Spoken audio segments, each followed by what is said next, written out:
Welcome to the Assemble Dance Studio podcast, your go-to source for bite-sized lessons in growing and running your dance studio. I'm your host, Claire O'Shea, and I'm a dance studio owner and business coach, helping you grow your dance studio simply and successfully so you can reach more students, grow your business, and become the go-to dance studio in your area. Want to grab a free copy of my Dance Studio Growth Marketing ebook? Sign up for a free copy today of the ebook 97 Simple Strategies to Grow Your Dance Studio by going to assembledancestudiocoaching.com/marketing ebook. Now sit back, relax, and enjoy the show. And don't forget to subscribe so you don't miss any of my episodes released weekly. So thank you so much for joining me on the show today, Katie. It's a pleasure to have you. Thank you so much for having me. I'm very excited to be chatting with you. So for people who don't know you and say if we've never met, never spoken before, can you tell me a little bit about you and your business and how you started working specifically with dance studio owners or dance teachers? Yes, absolutely. So I'm Katie Groven, and I'm the owner of dancerfitness.com, where we help dance coaches and teachers optimize their dancer skills using strength training with an online exercise and training plan database designed exclusively for dancers. So I'm an ACSM certified personal trainer. I'm a holistic health coach. I danced for 25 years. I'm a world champion hip hop dancer. I coached for 10 of those years. So I spent my whole life with the identity of a dancer. And I am now almost a decade into being a personal trainer. And what I realized in the last couple years of my dancing, so I was about 28, 29 years old, I was becoming a personal trainer and then noticed that it was really impacting my dancing. In my competitive, I was doing pom and jazz and hip hop. All of a sudden, my skills were improving. I had more endurance. And my entire dancing career, I always had to reverse engineer a lot of my goals. Nothing came easily to me.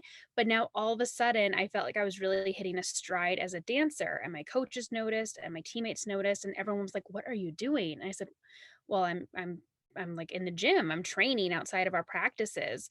So the word of that sort of spread between my teammates and they were like, "Well, train me, teach me how to do this. Like look at your dancing." And then that spread even further. I started training around the state of Minnesota, training studios and dance teams about how to take strength training and use it to optimize your skills. Then I was traveling around the Midwest. Then I was lecturing on the other side of the country. And then I was, 8, 9 months pregnant with my first daughter, Hazel, and I was doing burpees. And every time I would do a burpee, the kids would run up to me because they thought I was going to like fall or get hurt. And I was like, okay, I'm exhausted. And it's really hard to work out with this big belly, but I still want to keep reaching everybody. So that's why I created dancerfitness.com because I wanted them to have the same resources that were in my head, the exercises, the training plans. I wanted them to have a one-stop shop for safe and effective training for their dancers. So it's been a really great way to be able to reach a ton of dancers. It's allowed me the opportunity to then have another daughter, Amelia, and still reach. I have members in Europe and in Australia and just like all over the world, people who I never would actually be able to meet in person. So it's allowed me this amazing opportunity, and I love it. I love it so much. So basically it was a passion. It positively impacted me and I knew more people needed to know. Amazing. And you said that it's more of like an online resource now. I'm sure you do stuff. Well, maybe even this year it's been a blessing for you in the transition into COVID then already being online and established. So say if I was a studio owner looking to um, download your programs, implement your programs in my studio, is there like certain streams for different age groups, or is there like beginner and intermediate levels, or do you kind of go through and go, okay, well, your students are this age, this is what I would recommend? Like how does someone go about it when they're starting with you? Sure. So the website itself, what I love most about it is we have this amazing filtering tool. And it says, my dancers need to strengthen their and dot, dot, dot. And inside of that filtering tool, you can choose the level of your dancer. You can choose, do you want them to increase their flexibility, their power, their balance? And then you can also pick a skill. So is it for turns, extension? Is it their ankles? Is it their hamstrings? So you can break the body down and say, what part of my dancer's bodies need to improve? Or what skill needs to improve, what level are they, and then every training plan and exercise that fits within that filter will appear for you and you can download them, print them. And so that's the website itself.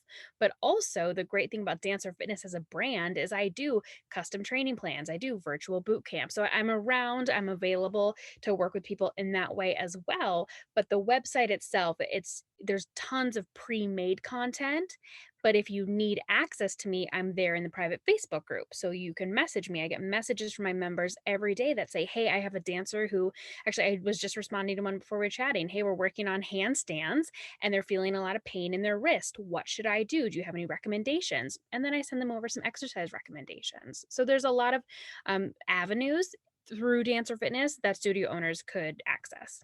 Yeah, awesome. And so, like, I know, for instance, one of my teachers, she's taking our like strength and conditioning class for our performance teams, and she's been um, doing her best, and with what she's got and all the information, and now she's like, okay, well, I've done everything already in 10 weeks, and she's been looking for programs. She was looking for more technique based programs, but because it's a stretch and strength class, I was saying to her, like, oh, make sure there's still those elements of Mhm. fitness involved. So is yours more of like gym exercises and stretches and things like that that are just targeted at a dancer's body, or is there also like drills and stuff involved? So that's really funny. I've invented a word. I think I've invented it, and it's called strengthnique, which is strength training for technique, because I really believe that strength training fills in the gaps that technique can't reach. So on the website itself, it is body weight and band, like athletic band Okay. exercises, and the training plans and the exercises are very much fitness focused, but it's very clear what type of technique and skills they directly relate to, because our training plans might be called turn technique. And so, what I recommend is taking this turn technique training plan that's maybe 4 to 6 exercises, doing these strength training exercises before you do technique, because it's going to save you time later. Because what coaches and teachers are going to start realizing is they say the same cues to their dancers over and over again. Pull up in your passe, drop your hip, stay high in that releve.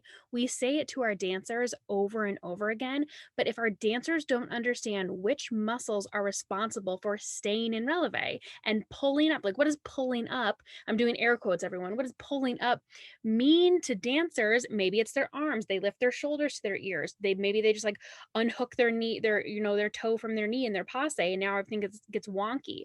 But when you do these strength technique exercises, your dancers go, okay, if I want to stay in releve, well, that's going to be my ankle and my quads and my glutes.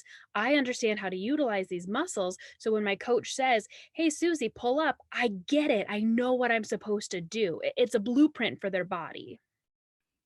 I'm just like laughing over here because I say it all the time as well, like, pull up. And the kids are like, some of them get it. And then some of them are like, what? Like they just don't, like they think that they're doing what you're doing. But like you said, their shoulders are coming up, or they're trying to like lengthen their spine more, which is, not bad to lengthen their spine more. But like you said, what I'm meaning is like, rise up on your demi point more, like strengthen your ankle. I'm meaning um, tighten your quads and your glutes and really use your leg muscles to lengthen. But like when I'm saying pull up, that's not what's coming out. So that's really interesting. And I'm sure that there's other people listening that can relate to that.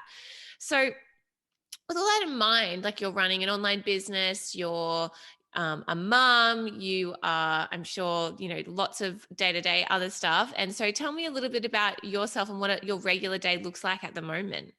Sure. My regular day at the moment is chaos. And yes, I wear a lot of hats. I'm a mom to 2 toddlers. I run this business. I'm a wife. I'm also a competitive power lifter.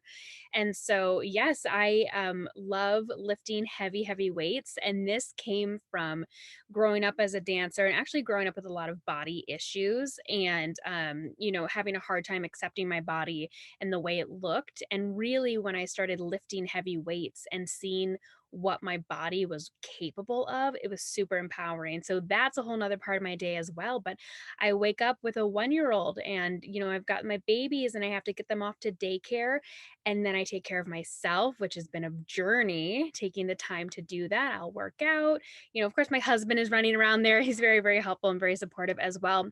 But then I jump in my private Facebook page for my members. We connect, I answer questions there. I'm creating training plans for coaches and teams, guest blogging, podcast interviews, YouTube videos, creating tons of content. And then before you know it, it's time to go get the girls. And owning your own business. I love being my own boss, but I never get to turn it off. And it's a challenge for me. So there's, nights where boundaries are very thin. And once the kids are asleep, it's back to work. And I have a virtual assistant. Her name is Shaden, and she's incredible.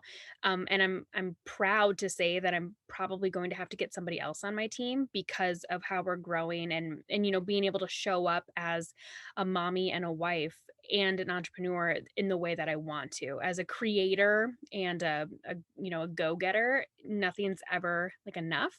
So it's been great success, but it's very busy and a little bit chaotic sometimes. But I kind of love it. Absolutely. And I think that, everyone listening can relate to that in some way, whether they're a parent or they're not a parent. But, a lot of people who listen to this podcast are business owners. And I think a lot of the time we get started and involved because we're like, oh, we'll have all this time and flexibility. And you do have more flexibility to a degree, and it's really rewarding, but there is a lot more involved, and I think, well, than I ever anticipated, and I'm sure than a lot of other people anticipated also. So it's really, there's so many highs, and it's really important to share that. But I think that sometimes as well, we only share the good things. So the day-to-day challenges and struggles are important to talk about as well. And nobody tells you when you choose to be a business owner, whether it's an online service or it's a brick and mortar, it's a studio. I mean, you are the accountant, you're the marketing team, you're the social media team, you're the face of it, you're your customer relations, you are literally every single thing.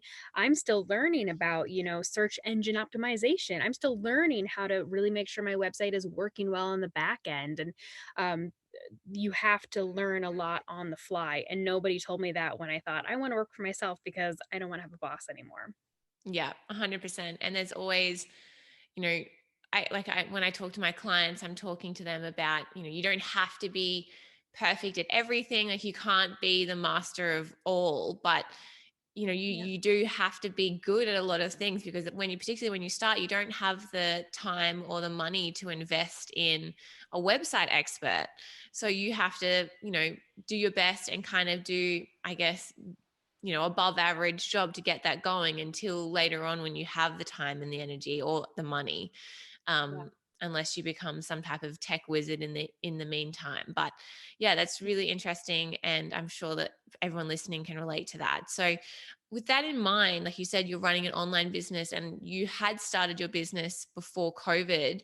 I'd love to know how, you've thought about growing your online business, and whether it pivoted for you in any way during COVID times, or whether because you were already established, you found it not easy, but simpler to kind of keep growing and transitioning, where a lot of people who had only brick and mortar businesses, and not only as in a negative way, but they didn't have that online element yet.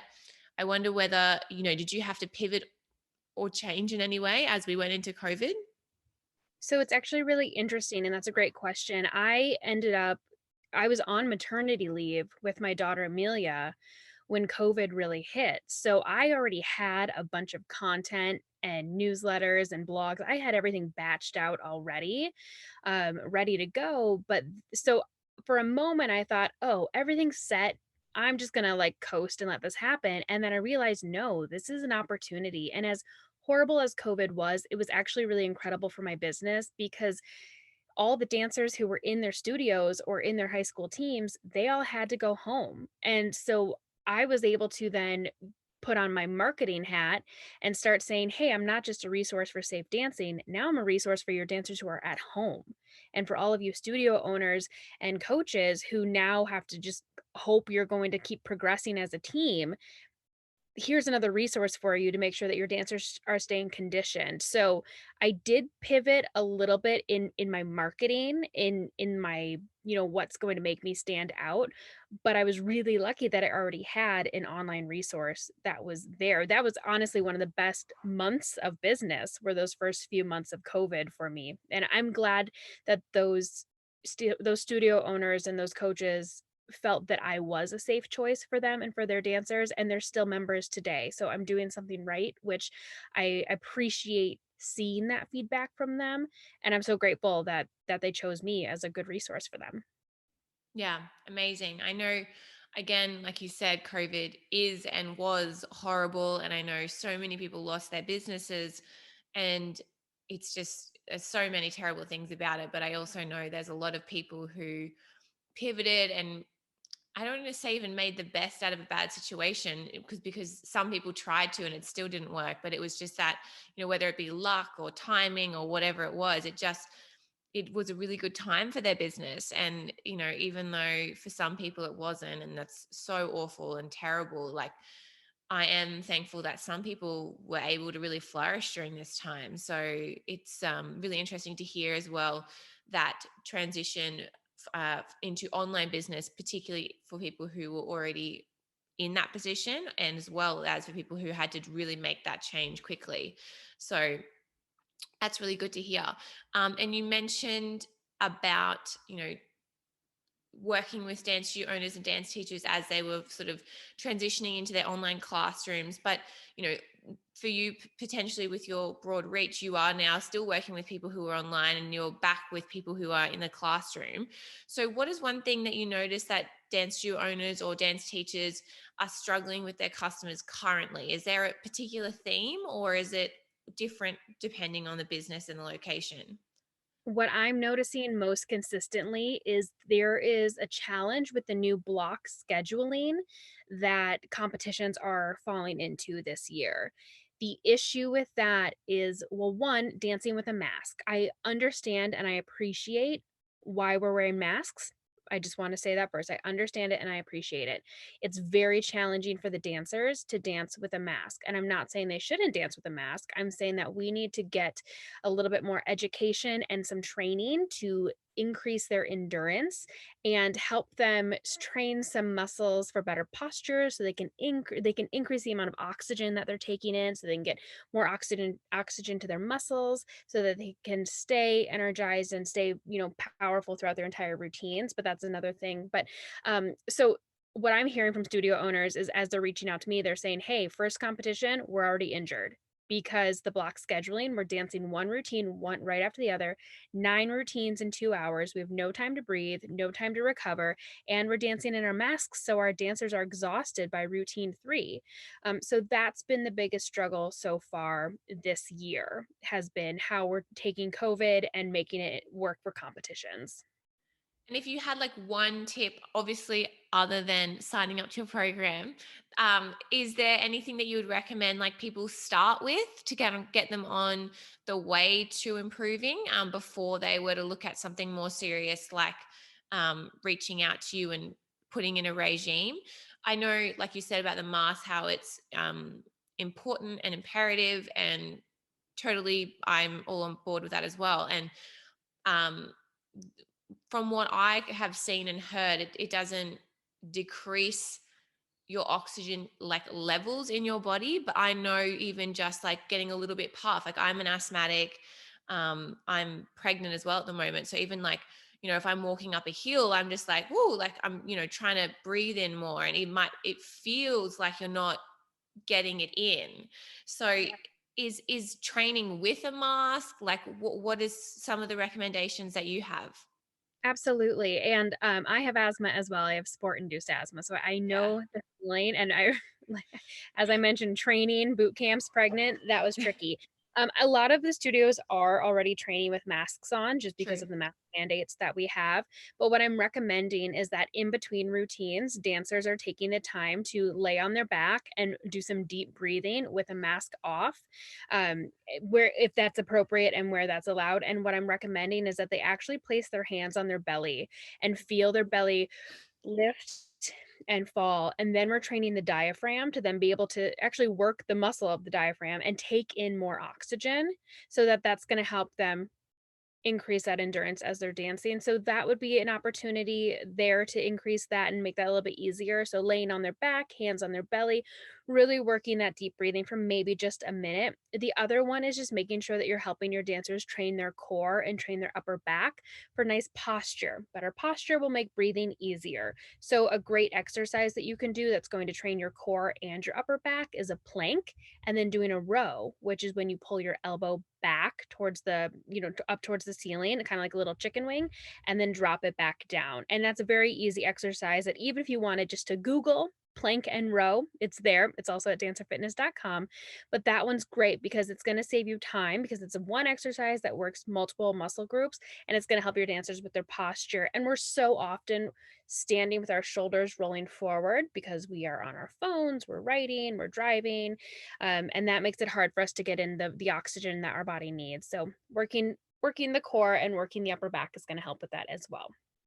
Absolutely. And I think that even, hopefully there's a day where we don't have to wear masks anymore and it's a thing of the past, and that will be an exciting time. But I don't think, again, when that time comes, that we'll be like, oh no, I'm so disappointed I made my dancers fitter and stronger. Right. So you know what I mean? It's always going to be a benefit no matter what. And I do understand about the blocking, because that's something that they implemented in Australia last year, just so there wasn't as many like switchovers and you were just kind of in your own little bubble. Oh, just Now, yeah, as a studio owner who goes to competitions, like I loved it because I knew I was only going to be there for like 2 or 3 hours and I was going to get all my routines done and then I could go home. But I did see how it was harder for the dancers. Like 100% could see that. And as but we were sort of lucky in that like our block was our school, so we had like our 4 age groups that were able to kind of rotate through. So they did have a little bit more of a break, for instance, than like running an under 15 squad, their 5 routines. more. So we just had our time like, okay, that's school A goes from 9 to 12, and you've got to get your 20 routines in whatever order you want done. Okay. Yeah. But for me personally, where I am in Australia, I mentioned this earlier in our interview, we haven't had a lot of mandatory mask wearing because we've had essentially no cases. So, but there was times where the kids would wear it, to and from the stage and not on the stage. Mm-hmm. So Yes. we hadn't had to deal with that element. But again, I know a lot of people are. So I think that would be a really important tip for people who are, finishing performance season or gearing up for next year. There's just really unsure, I guess, of how long these mandates and the requirements for a reason, like how long this will need to be going on for. So it's good to have those tips involved, and if they get a really strong core and great posture in the meantime, like is it It's really a only bad thing? Well, and to kind of go along with that, I think being aware of training for injury prevention as well, because we see a lot of injuries, a lot of overuse injuries when we're overusing, like it sounds, our ankles, our hips, our hamstrings, because some of our more powerful muscles, like our butt muscles, aren't being utilized correctly. And when we're not taking the time to train those muscles, we run into overuse injuries, we get hurt. And I think dance studio owners, teachers, they struggle with really making the time for strength and conditioning, especially when you're in season because you're spending so much time cleaning your routines or changing choreography. But I like to remind everybody that if you don't have time to have injured dancers, you have time to do strength training, right? Making that time is going to save you time later, especially if you don't have the time to reblock your formations, or if you're a dancer yourself and you don't want to get hurt. You have to make the time for it now.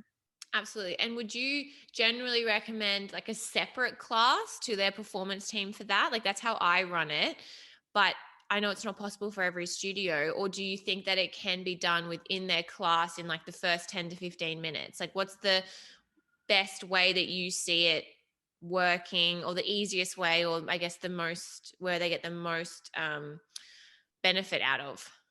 Sure. The most benefit you'll get out of strength training is wherever you can make it consistent. So if Okay. you have time to do it outside, then that's great because you can really do that mind body connection and really take the time to work through the entire body. But with the members that I have at dancerfitness.com, most of them, they do a dynamic warm up, they stretch, and then they do their circuit training. And when we do circuit training, it's when you pick 6 to 8 exercises to do one right after the other. So that's about, we'll call it 10 minutes of your class for specific, really intentional strength training. And as I mentioned previously, that's going to save you time later when it comes to cleaning your routines and when you're running your routines and when you're doing your turn or your jump technique, because now your cues are going to hit faster with your dancers. And cleaning, I have heard from every single person who has gone through my program, we don't have to clean as much because our dancers are actually understanding how to hold their body. So now there's not like a random arm over here or someone who takes them forever to get from point A to point B. I mean, just like randomness, and these variations in their bodies. So I guess to answer your question, whatever you can do consistently, because 5 minutes of strength training every day is going to be more effective than one day of 30 minutes of strength training, and then you don't see it again for another week. So wherever you can find consistency. Awesome. That was really helpful. Thank you for that. Now, I talked to you a little bit about where you noticed the dance studio owners were struggling, or what they were working for at the moment with their challenges. Is there one thing that, if those challenges weren't in place, potentially we've already touched on this, but is there one thing that you think all dance studio owners and dance teachers should focus on right now? Is it that injury prevention or that consistency that you've been talking about? Yes, I would back up. I would answer that question with exactly what we were just saying, the injury prevention. Because the other thing too is if you want to look at it from a business perspective, if you want to score really well and then people want to come to your studio because you win things, injured dancers are not going to get you there. So if you can say proudly, we don't, our dancers, if they get injured, they come back quickly, or we haven't had a ton of injuries this year. So it's taking the time to do that strength training as often as you can during the week, even just 5 to 10 minutes of it in your warm up, really focusing on things like the ankles and the hips and the glutes, and really looking at where are the areas that get beat up the most. And I've seen mostly ankle injuries, knee injuries, and hip injuries. And so then we have to strengthen the ankles, strengthen the quads, strengthen the hips, and strengthen the glutes. So a lot of it, and the core, of course, because a strong core gives you more control. The more control you have, the less you're going to fall over and be a noodly dancer. Um, so it doesn't take a lot of time, but making sure it's really intentional and not just doing a bunch of jumping jacks. Like jumping jacks are great to heat up your body, but what are you doing to really work the ankles and the hips and the glutes and the core super intentionally? So yes, injury prevention, it's going to be good for business, and it's just good for your dancers. Yeah, absolutely. No one wants to hurt their dancers, and no one wants to see their dancers injured. And even, like you said, and from a really basic business point of view, if you have dancers out all the time who, depending on your system, they're not paying for classes, if they're just sitting and watching or not coming, it just doesn't. And it's, again, you have to, it's just so much effort. It's just easier for everyone to be fit and healthy. So Right. that's really awesome. Now, my last question for you today, Katie, is about sort of running your business. Like, you are very busy and you have an online business, so maybe yours are more online tools. But what are your three favorite tools or apps that you're using right now in your business? Or it could be, your favorite app that you use in your life. Sure, sure. So Canva, the website Canva. That's how I get all of my lovely infographics, and it takes all of everything that's in my head and makes it look nice and pretty. Trello keeps me organized. Are you familiar with Trello? Yes, I am. I was a lover of Trello for many years, and I've recently made a switch up to a different program, but Trello is still fantastic. What is your other program? Can I know what that is? Absolutely. It's called ClickUp, and it's next level. Like, it's really incredible. I think that Trello is a bit more, no, I think Trello's a little bit more user friendly in that there's like a more basic functions, but ClickUp is really like automation, next level, like recurring. yeah, it's just really, it's very intelligent. Yeah. I'll need it because Trello was the first sort of like organization Same. system worked like my brain works, and Yeah. I'm very much like pen to paper type of person. I rewrite my lists constantly. In fact, today I just brought a whiteboard the size of a cow because I was like, I just need like I'm planning my content for the next month, and I'm like, I Yeah. just need like write it down and then I put it in Trello. And then the last app is Instagram, of course. I mean, Instagram is I love it and I hate it. It is a Mm. full-time job just to keep up with reels, and now we can remix Oh, our reels. And sometimes I lay in bed at night just scrolling through Instagram business ideas, and it's always changing, it's always evolving, and you just have to like stay on top of it. But even all the rules that come out about how to make your content stand out is like then you have to engage this way and do this. And so I like love it because it's a challenge, but sometimes you just go, oh my goodness, like what happened to a good old flyer in the mail? Says like, hi, I can help you. Goodbye. yes. Oh my gosh, those were the days. Yeah, like sometimes I think about like when I first started my business and the way I grew my business to like a pretty substantial start size was going to markets and talking to people and like letter drops. Now, I would not even bother doing that like at all. And I only started my business in 2013. So that's a really like quick progression. Yes. Like, Yes, yeah, I made postcards on Vistaprint, oh yeah. and I printed off a bunch of mailing labels, and it was right around the holidays, and my husband and I had a Christmas movie on, and we just I somehow I bought a list of like every dance studio in the state of Minnesota, and we just labeled those postcards and I just mailed them out to everybody. I mean, just bananas. And that yeah, so that must have been 2015 Mm. Yeah, when I well, was I I like, and I know, I guess it really depends on your area whether mail drops work. But like, for instance, my area, I may as well just withdraw money from the ATM and throw it in the bin. Like, it's not, it doesn't do anything. Well, I have a friend who's like high up in marketing, and they were like, yeah, letter drops are great if you can do three over like 3 weeks, and like the cost of it is crazy by the time you print and get it delivered. So it's insane. But yeah, like I agree with what you're saying. Instagram is incredible. Like I love it as a tool for my life, and as just, it's so clever. Like all I'm getting advertised is baby stuff and business stuff, and I'm just like, yep, tick, add that to cart. It's so clever. So I guess, like you said, where possible, try and use it to your advantage and don't let it overwhelm you if you can, but it's tricky. sometimes I feel bad. I'll just be sitting on my phone, but I'm working. And, my husband will say, oh, I deleted social media off my phone and it's been so great. I'm like, I wish I could do that, but I can't because I have to constantly, it's like watering a plant. You post something and then you have to go engage afterwards and you have to just stay on top of it all the time. And it doesn't look like you're working because you're just sitting on the couch on your phone, but you're really working. Exactly. That's so true. So I am so thankful that you have joined us today, or me, well, and my baby, so us.